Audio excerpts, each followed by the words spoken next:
Good day and welcome. We are presenting our information on Pac Man, the academic adventure. This is Team Melissa, Steve, and Nicole. I will be your host, Steve Coates. In this presentation, we will be going through the introduction. We'll be investigating the game Pac Man. We'll talk a little bit about the rules. We'll share with you some human workload tasks. We'll show you our calibration of effort.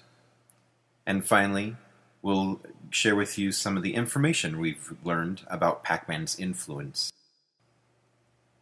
For over 37 years, Pac Man has been a game that can provide a lot of energy and anticipation, whether played in an arcade setting or on a home computer, being chased by ghosts and collecting energizers in order to eat ghosts is a factor that players, both young and old, human and android, can't get enough of.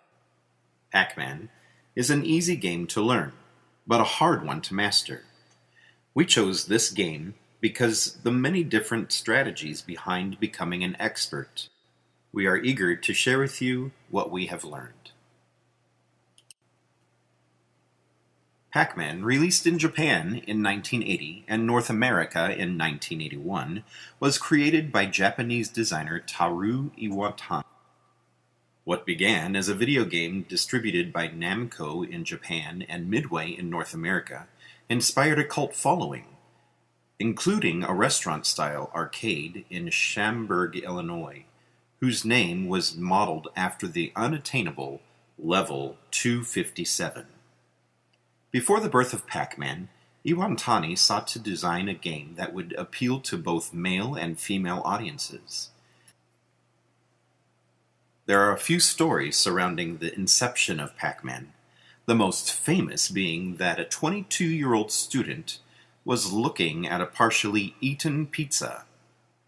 Missing 2 slices, this legendary ghost eater, Pac Man, was born.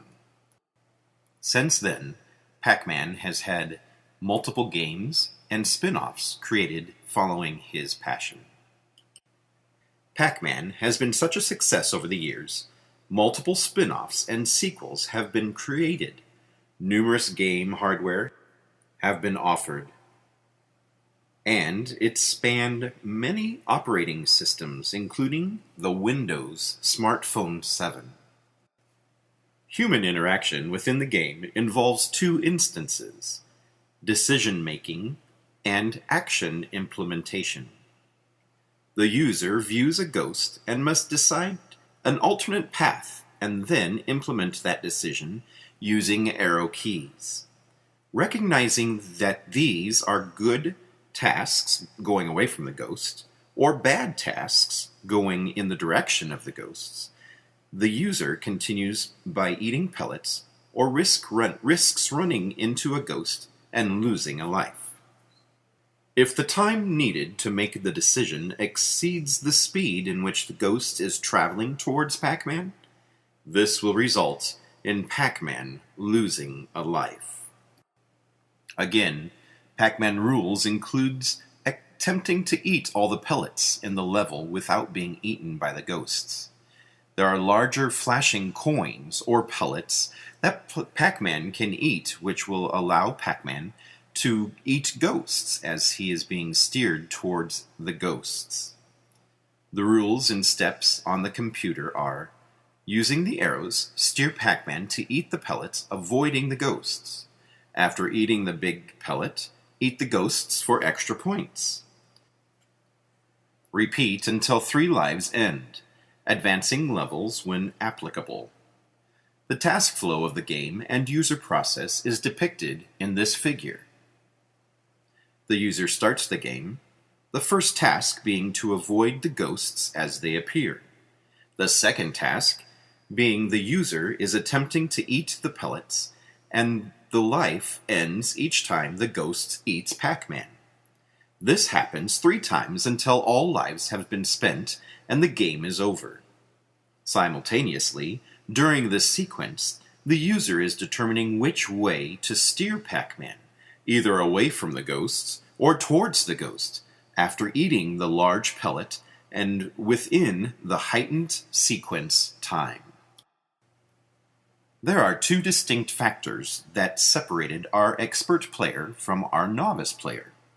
The expert player was able to play the game for longer stretches than our novice, and thus had a large duration of human workload tasks.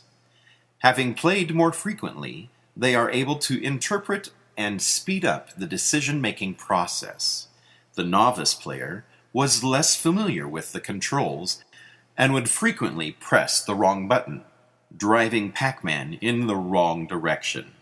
Frustration would ensue, and they would struggle in course corrections, venturing down a wrong path.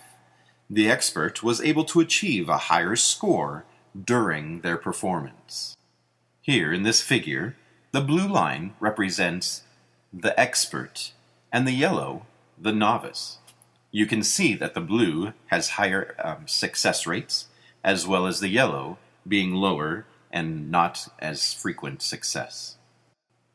However, during interrupted play, when the user had to shift cognitive resources from their game tasks to answer questions that were being presented to them, the expert player still outperformed the novice, but did not outperform himself or herself when compared with the uninterrupted play.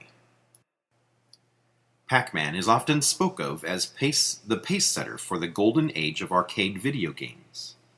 However, today, Pac Man is used in academia for scientific studies in robotics, biology, sociology, psychology, and specifically a study on computational intelligence.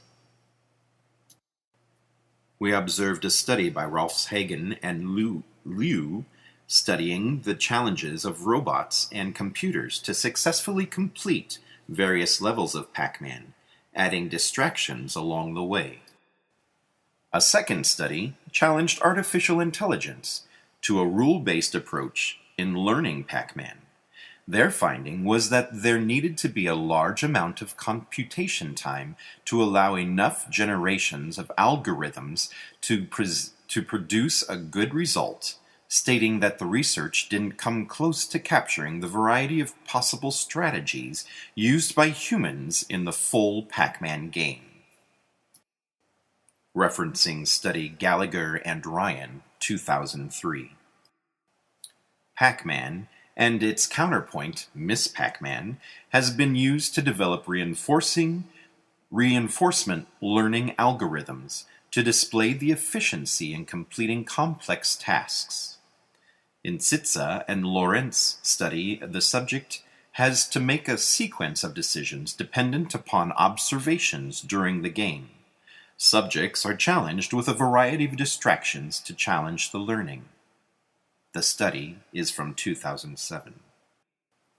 Pac Man, at the age of 37, continues to enthrall and investigate, used as an investigation for scientific experiments. Simple algorithms create foundational work for other arcade games and scientific studies. Overall, it was interesting to visualize the information on charts and to see how a novice participant compared to experts' experience while playing Pac Man. Pac Man was presented in this study and could be applied to many different arcade games played in the world. It is fairly simple to conduct research study that has based around a single-player game. However, if we were to do this again, and more time were provided, we would suggest coming up with a more strategic design to study that would put more cognitive load on the participant while still providing a non-basis to both the participants. We thank you for your time and enjoy your day.